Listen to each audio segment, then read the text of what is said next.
If you lived in the time of Jesus and someone said the name Migdal Eder, you would not think of a Christmas card. You would think of control, of perfection, of a system that never gives rest. Welcome to the Sebcast, home of the #1 network for your life. Here we turn our beloved stories on their heads, look at what history might have overlooked, and discover together how Jesus invites us into a bigger story where we live, work, and play. Migdal Eder was not just a small watchtower, it was the ancient inspection line. A priestly facility where lambs were driven in, held, inspected, and ultimately approved or rejected for the temple sacrifices in Jerusalem. This is where the system began. This is where the guilt stopped, or was just transferred.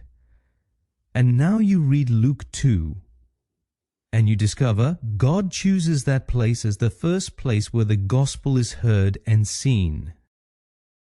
Out in the temple, not in the court, not in the synagogue, but with priests watching over lambs for a system that God Himself is about to end. This is the first disruption. Luke describes Jesus' birth with precisely the same language, but He is not an offering brought by people, He is an offering that God brings. Here begins the new priesthood. Here ends the old system. Here begins the lamb that is not inspected, but perfectly born. Maybe you feel trapped in a similar system, not of offerings and blood, but of performance, approval, guilt, and religiosity.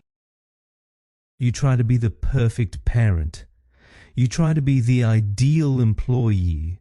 You try to be the perfect person for an algorithm that doesn't care. It's Migdal Eder in modern language.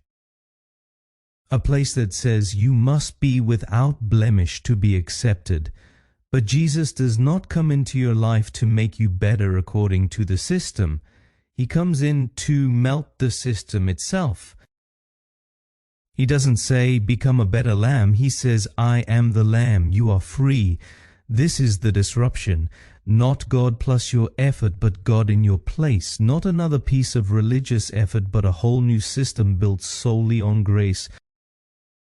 Close your eyes. Imagine what the shepherds look like. Tired men, rough hands, guilty hearts. All they do is prepare animals for death. Then the night breaks open, not with words but with light. I bring you good news, says the angel, for you, for those living in a system that never stops asking, not here are the new instructions for a better life, but today a lamb is born for you, where lambs were watched over to die eventually, a lamb is born who came to let you live.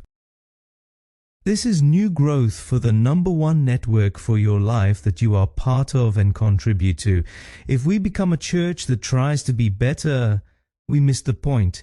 But if we become a network where people discover, I no longer have to qualify. I am no longer my performance. I live in a new system of grace. I am not the offering. Jesus is. Then we do not become a religious product. We become a Bethlehem disruption. We become a place where people can step down and finally rest. Until tomorrow, take care.